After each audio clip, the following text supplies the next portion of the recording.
I just have two housekeeping things to report. One is, at the last meeting, we had a discussion about getting electric service and removing the meter at the Hauser. And the town, the select board considered that, and they're going to try to run the line from the town hall over to the Hauser and eliminate the meter at the Hauser, saving some $500 a year. Great. The second item is that, what is it? The birthday party for the town on the 27th. The town is going to put together a committee to orchestrate or coordinate celebration, and a member or maybe two of the Historical Society will be asked to participate on that committee. So both of those things have been done. Perfect, thanks. With no further ado. No. Nice shirt. Thank you, there we go, yes. My name is Webb Stout, I live here in town. I'm a local surveyor, I've done quite a bit of surveying in town, basically the better Concord area. Jeff asked me to come tonight to show you, to go over the proprietor's maps, how this all got started way back when, before anybody was here. Just a little story on me. I actually started surveying back 45 years ago. And I actually started surveying out west, out in Colorado, which is totally different than what's here. Kind of the same idea. They did townships and rangeways, quarter sections, 640 acres, 1 mile square. But the BLM, the government actually, is the one that put that together and told you how to do it. There was a handbook and such. But this brings me to the proprietors of New Hampshire. Canterbury, as you see here, also included, doesn't show here obviously, was Loudon and Northfield when it was first established. I do have a map here that I'll pass around. It shows Canterbury. It's in the light blue in, I believe it's 1726, that showed when Loudon was part of it and Northfield was part of Canterbury. Loudon got set off, I believe it was in 1773, and then Northfield in 1780. And Northfield got its name, just doing some of the research in town, the North Fields of Canterbury. That's how Northfield got its name. I don't know how Loudon got its name, I have no idea. Lowlands. Yes, yes. This is the proprietor's map as we use today. And again, most of these lots were created actually in Dover or over in Exeter. It was still too wild in 1727 to come here. I think the earliest one that I found doing my research for a 40-acre lot that was sold off was 1732. That was the earliest one that I found that somebody had purchased here in Canterbury. And that would have been in, this was the first division that was to be done, surveyed out, where these were 40-acre lots. That was the first division. Those were called the home lots, where these lots were basically sold first, and then there were further divisions once this got established to what you see. These are primarily 100, 110, 120 acre lots. They're rectangular in shape, square in shape. The rangeways that were set here, and you can see those here as the double, and I'm right in your way, as the double line. These are the rangeways, cross range went in between. Again, this came from the British over here when we first settled. This is what looked like over there. They tried to bring it here and it really didn't work all that great. This is Canterbury. I just brought another map here I'll put it up a little bit higher. This is the town of Chichester, but it gives you the same idea. Most of the towns are, I'm gonna call it subdivided in this manner. It was rectangular, rangeways were put in, cross rangeways. And if you look at most of the proprietors' plans, this is what you're gonna see. It's a little bit more exaggerated, closer to the coast, because of course that was Portsmouth, Dover, Exeter, those were the first places that were settled. And then this map here was done by David Noyes, who's a surveyor in Epsom. I'm doing one for the town of Webster and Bosquen. Basically what that is, it's the USGS that shows the roads. It shows stone walls for the best part. Those were taken off the blister rust maps. I don't know if you folks are familiar with the blister rust maps, but they were a survey done in the 30s. There was a blister rust beetle that was killing the white pine. The end of World War I, the government wanted to give our soldiers something to do. So they came out and basically mapped, surveyed the stone walls. And it was more for the tree types, what was growing, what was dying, what was living. But they also located a lot of walls, and they located a lot of roads. And you overlay basically the proprietor's map, and then you can start seeing where these rangeways and cross rangeways are. That helps us, the surveyor in the surveyor world, to, well, geez, yeah, we are on a rangeway. A lot of times you'll find a double wall, sometimes you won't find a wall at all. Every once in a while you'll find a wall running east, west, and north, south. The only problem with that is you don't want to go too far away, meaning you don't want to look for a stone wall down here when you're doing a survey up here, because it's just not going to match, meaning the descriptions. I do have, this has been reprinted. I don't have the original copy because you probably wouldn't be able to read it. But this is a proprietor's description for lot 116, which is right here.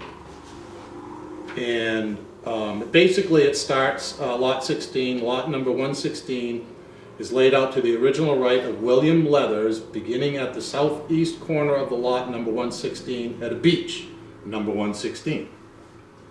Then south 100 rods to a spruce, number 116.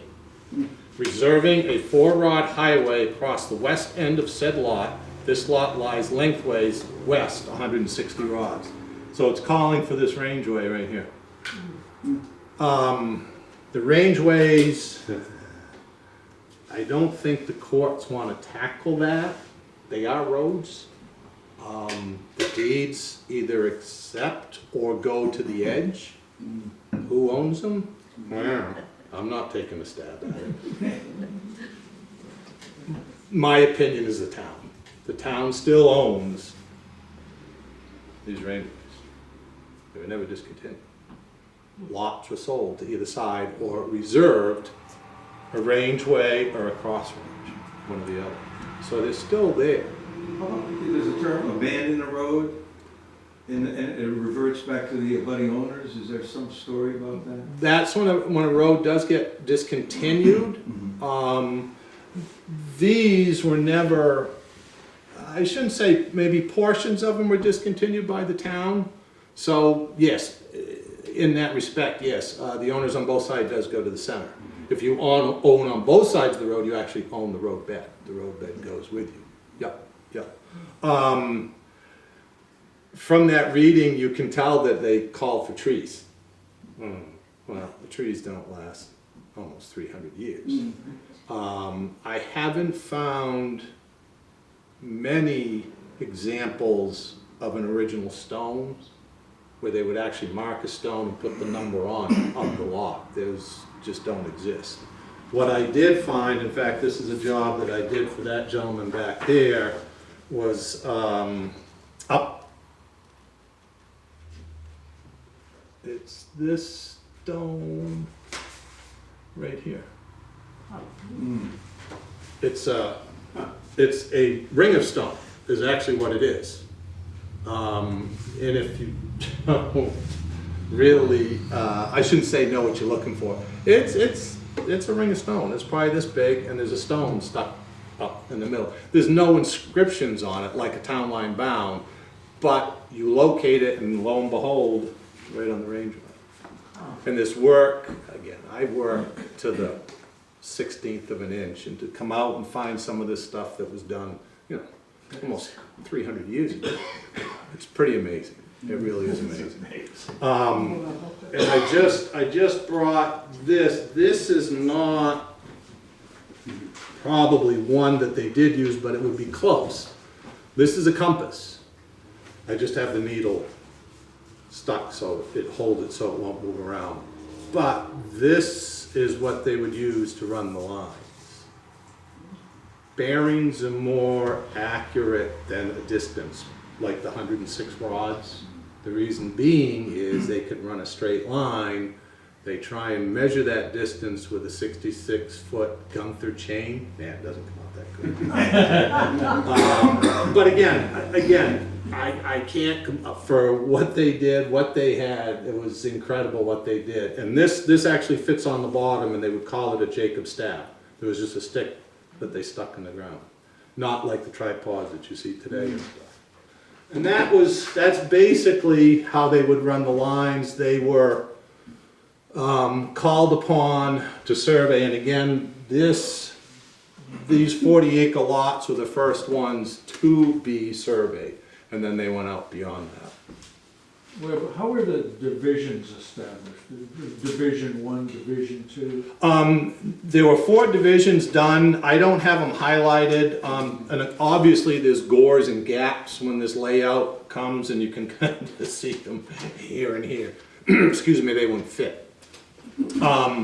This was the first layout. There were 4 divisions. I think the second was down along the Merrimack River because they figured, geez, that's pretty nice down there, and good for farming.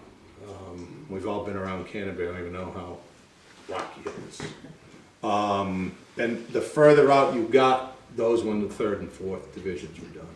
Yeah. And were they set up by a certain number of acres or a certain number of distance? Or? It is, and again, those descriptions, those proprietor descriptions, yes, they're pretty much the same description.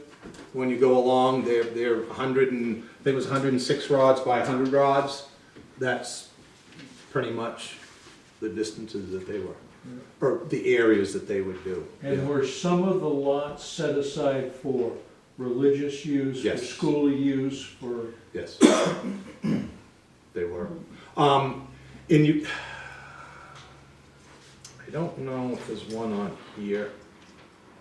You usually find that 64 is a minister's right on the 100-acre lot. 64 on the 100? Yeah. And there was one right next to it that said school. Right. The minister's right. Parsonage right. Yeah. 64, 65. That's right here. That would be, that's west of Baptist Road. Foster Road is here. It's in between Foster Road and Baptist Road. It's pretty close to real. Well, I happen to live at the northwest corner of that road, Aha, there you go. on Picard Brook. And normally it wasn't the whole lot. It was a section of a lot, but it normally was not a whole 100-acre lot. No, and you would read that in the research. And again, Merrimack County, you can only go as far back as 1823, then you have to go to Rockingham. And that's where the rest of this information can be found, because again, it was over in Exeter. A lot, I shouldn't say a lot, the original proprietors, the names that you see here, never came out to these properties. Mm-hmm. They would sell them, they would get them, and 6 months later they were sold. Yeah, they never came out. Flipping. How did they acquire them, the first proprietors? They acquired it from the king. Mm-hmm. Uh-huh, yep. And So a direct grant from the king? yes, well, I take that back. Most towns were granted to a captain of a ship. That was some of their payment they would get a town. And then they would sell off the lots. I have a question that's probably not your expertise, and they probably don't write it in history books, but did these people pay the king money for this stuff? Mm-hmm.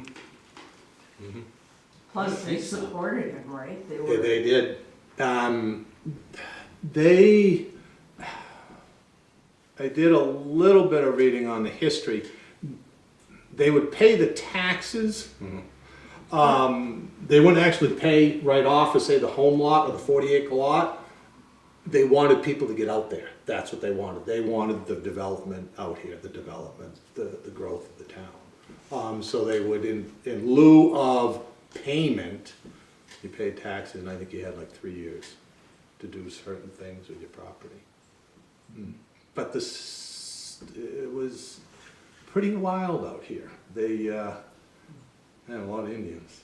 So, we know how Canterbury is. It's up, it's down, I mean, so how could they get these lots so symmetrically correct? I mean, would they just draw it out on a piece of paper and say, you know, let's go this way, this way, this way, and divide them, and then we'll go back, I suppose, and actually do a survey? That's exactly. Now, a plan was done first prior to my work. I'll usually go out and do a survey first, then produce a plan of the boundary or a subdivision or whatever I'm doing. They would prepare this plan first, this section, and then hire surveyors to go out and lay the lots out. Yes. So these lines, they have to line up with the lines in the next town? No. Oh, No. In this case, you can see up here because, it was one town. Northfield was part of Canterbury. correct, and I'm trying to think, Northfield was 1780. So some of these do line up into Northfield, yes, they do. But they don't have to. No, they don't. The only thing that kind of lines up are the town lines. They're supposed to line up. Were there any common areas, not unlike Boston Common, that were given to the community for grazing, for agricultural use? That's how these 100-acre lots came into. They wanted the settlement in the town, and then they would be granted further out. Yes, Yeah. for the farming, yes. Yeah. But there wasn't one that was held in common for all the members of the community? No. Probably in town, and I haven't run across it, Jeff, but I think you would, there was this Thomas Clough purchase over here Yeah. by the river, and there's a James Lindsay purchase over there. I think those were supposed to be the common land, because I know the ferry was across there Yeah. into Bosquen. But as far as any lot specifically, no, unless it was, sold out at a later date. How about the fort lot? The fort lot, Yeah, where's the fort lot? on the corner of 132 and, no, No. what's it, goes Well, down, it goes down the oh, hill. good corner. Carter Hill. Carter Hill, yeah, There was a fort lot in here yeah. on Center Road. Well, Right about where, not Center Road, on Carter Hill Road, where Stevie's schoolhouse is. Again, I haven't done the research over there. Yeah. They're just showing it to the original proprietor was William Basil. Okay. You know, Jeff, one thing that might relate to that, some towns have parades. Yep. oh, Yeah. right. Armistead Parade, Yep. Yeah. Lime Parade. Yep. Sandwich, I think, has one. Well, North Sutton, Musterfield. So those must have been set aside at some point, a long time ago. Yeah. You know, I've been reading deeds to do the old house project, And there are a lot of references to the meadow, which is to the west of Scanlon's. Yes, On that the big railroad meadow up 32, there, right. yes, And, yes. and common use of the meadow. They cut hay. Yeah, well, absolutely, but hey, and to find open areas was really, and they would cooperatively work together to clear an area and there share the harvest. And I just wondered if, but that land was owned by an individual. And again, speaking of the meadows, there's a lot of the swamps of the meadows that you see today, those are fields. Yeah. Those were mowed years and years and years ago. They were actually worth more than this 100-acre lot up here. Because that's really, The word proprietor, what the heck does that mean? it's ownership, But ownership. the original proprietors, Mhm. that's, Mhm. The original proprietor of whatever lot, yeah, it's just the ownership. okay. In the center, and I'm gonna use this area literally right here, where there was originally a 40-acre lot Mhm. that then turned into 6 families, Greeno's house and Mhm. Ames house and I forget who was across it. And how it's really a further subdivision of the 40. How did those come about? Actually, when I do research, I start with the current owner and I work backwards. Sure. In that respect, I would go to Rockingham, get the original proprietor and work it forward to find out what went out. Yeah, but I just, those subdivisions, when you purchased the 40 acres, there was no limitation on your ability to further subdivide it. No. And so you could sell, in the case of Greeno's property, which is Brillhart's old house, that was a very small lot, Mm. you know? Mm. And then there was a lot just to the south of it, Mm. another small lot, and very purposely divided for small enterprise in the center. And that's what it was, because the center was developed and they wanted to spread out. This is where they did their grazing, their cattle, their farming. Yeah. Yeah. But don't forget, Brillhart's, this lot that the library's on used to go with that lot. Right, that's right. So, it all depend, I don't know how that happened, who subdivided what, but there's so many transfers. It's, Oh, yeah. it's, you must go crazy sometimes trying to figure it out. Yeah, well, when you're doing your research, you go from John Smith to John C. Smith to another John C. Smith, Yeah. and you know that he hasn't lived that long. That gets a little painstaking. Yeah. But again, when I do a survey, and now I've got away from the proprietors, I do all the abutters too. I have to. To put the pieces of the puzzle together, and then that's when you can start making these names. Oh, okay, so-and-so, yeah. And it's funny, I'll go out and do a lot of survey, and I'll knock on doors, and there'll be an elderly person that I want to talk to, or just let them know what I'm doing, and then when I start saying names, they look at me and they go, "You're too young to know these people." But see, I've done all the research, and I know all these old names, which is, that's probably, other than walking out, finding corners like that, doing the research, finding the monumentation, the research is really the fun stuff. That's a lot of fun. And I hated history in school. Hated it. Who were all of those proprietors? Were they Englishmen or were they colonists? You know, I would have to say yes, I really don't know. They were the first ones to come over and settle in Portsmouth. Yep, Okay. yep. This is, I can pass it out, but this is what, it started down in here, Portsmouth. The curved line is Mason's claim or grant, but here's Canterbury right in here. There was nothing. This is 1762. I've done some of this kind of research, and there, back in the day, when the royal governor was administering these projects, his Secretary of State was Theodore Atkinson. And Theodore Atkinson was a real good buddy, because when most towns were granted, he used to get like a 500-acre lot just for him. And some of the old proprietors' maps have a big 500-acre lot, Theodore Atkinson. And then at some point, he owned a big percentage of New Hampshire. And I think it was Wentworth that, Wasn't that where a lot of wealth came from? I mean, if you had land, you had a whole set of opportunities, and the proprietors were, I'm sure, like land speculators. Yeah.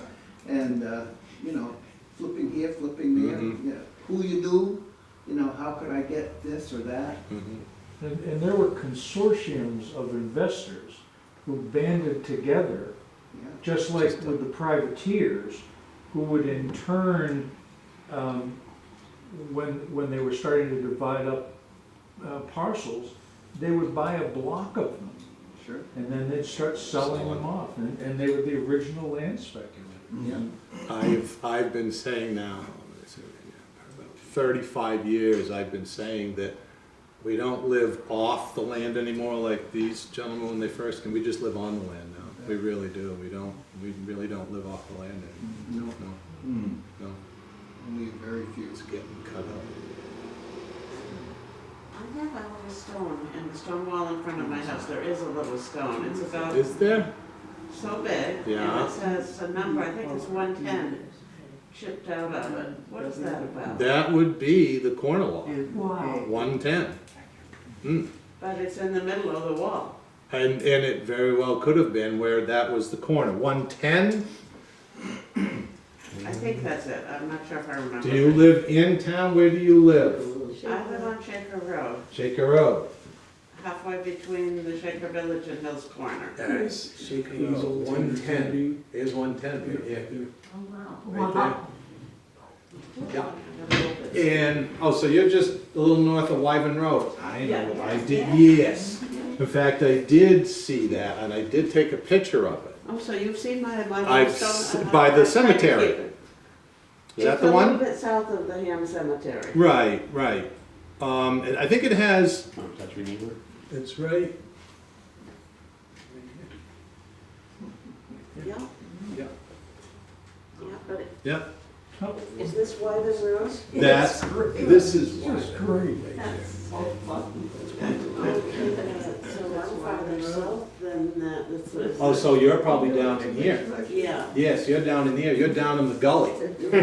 No, I'm, But that would have been the corner of that lot. It's basically down in this gully right here. I'm really not very far from where Wyven Road comes off. North end or south end? South end. Yes. This could be, where's the Ham Cemetery? Okay, Houses and- is that and it? skin trails, Way up. instead of going straight. No, right here, yes. Okay. Cool. Yes, then that's me. I wonder if they had it wrong, that says 109. I could not remember, I could misremember. It says something. Piece of granite? It's about like that, it's got a little moss on it. Mm-hmm. Every now and then I go look at it and then I cover it up with leaves again. So Uh. I can't see it. I'd have to go look at it, but again, 9 times out of 10, more than that, you're not gonna find these stones marked. They're a tree, every once in a while you'll find a ring of stone like that that's been sat. Sometimes you will find a ring and a stump. If you poke in the middle, there's actually a stump in it where they put stones around that beech tree or that birch tree. Yeah. Have you found some pretty old trees here and there? Actually, up on just north of Wyven Road, there's an 80-acre parcel that I surveyed, and there's some maple trees out there. Oh, They'd have to be this big. whoa. Oh, they're huge, huge. Not just one, 4 or 5 of them.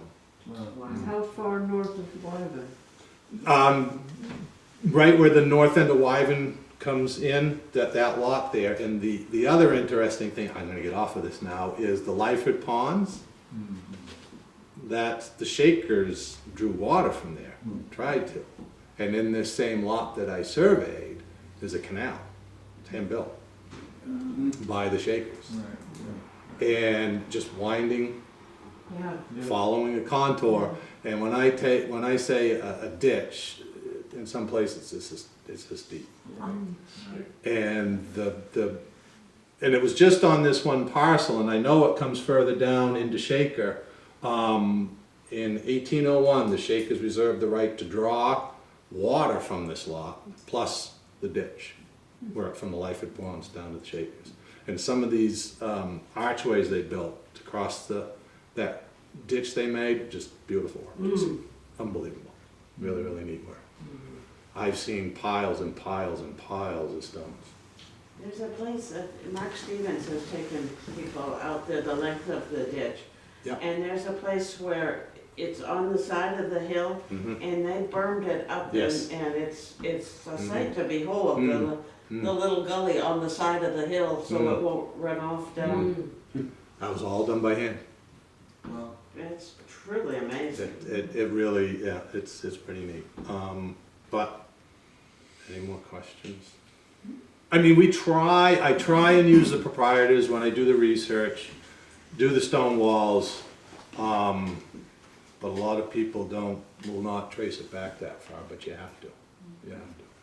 Sometimes you can't figure it out. when you're doing your research and you're going back to the Rockingham files and you're finding the first transfers and then some subsequent ones, I've found in several instances where they purchased a log home from XYZ. Or they inhabited the log home. And so there was this evolution of reusing existing structures, cellar holes, etc.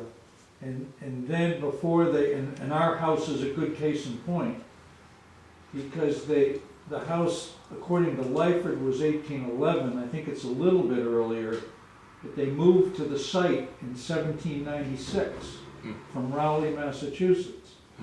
And so they lived in the log home with the quote-unquote old barn for several years before they ever constructed the house. My barn.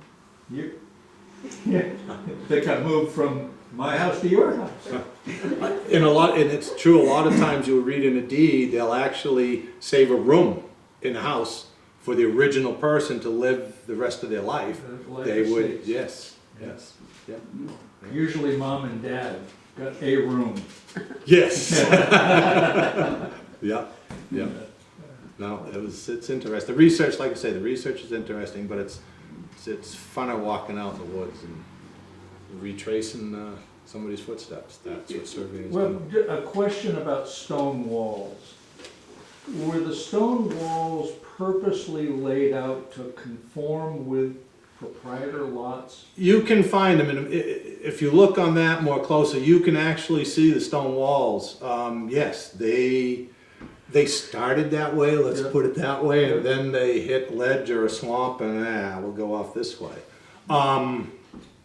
But yes, and a lot of the stone walls you'll find will be perpendicular to these lines. And but a lot of times it's just pasture, it's for around the house, it's to keep the cattle or the sheep out. And these walls were built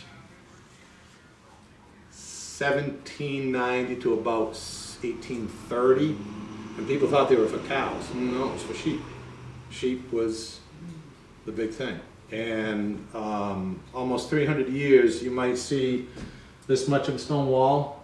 If you dig further, another foot and a half down, that wall is further down, just because of the 300 years, all the duff. And so those walls were probably that tall. Yeah. Yeah. And I think the state is trying to get a bill passed where all interior walls will become protected. You're seeing a lot of people rip up the interior lots and selling them. I mean, they're worth a lot of money. But I think the state's trying to, but I don't think they're gonna get very far. Anything that's marking a monument, a wall, a property line, yeah, no, you can't touch that. But all these interior walls that are in there, yeah, yeah.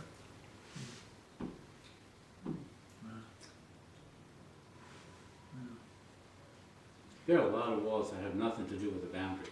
A lot of walls, Yeah, right. a lot of walls. I can't tell you how many thousands of miles I have surveyed. And I just survey the perimeters. I'm not surveying the walls in between. No, I've surveyed a lot of walking. That's why my knees are no good anymore. You have to carry all those rocks though. No, yeah, no. And Out of respect. you just see, some people, I think, just say the heck with it and just start throwing rocks in the pile. We're not doing this anymore. And just pile after pile after pile. But they still are in such good shape. Mm, No mm. kidding. Nobody's So touched them. many. Nobody's touched They're a them. real gift. Yeah. Yeah. I mean, I've surveyed walls that are taller than me and probably 6 feet wide. Mm. Just humongous, closer to the coast. Yeah. Yeah, yeah, closer to the coast. Makes you wonder how they could move all the rocks. Really, when people dig them all up. Unbelievable. Now, when you see some of these rocks that are like this big, and you know that was not sitting there, they moved it there. That's right. Even my basement walls are. Mm. Yeah, likewise. Yeah. Yeah. Yeah, yeah. It's pretty neat, a lot of work, didn't lip balm. That's about all I have to say. All right, thank you. This That was is great. All right, thank you.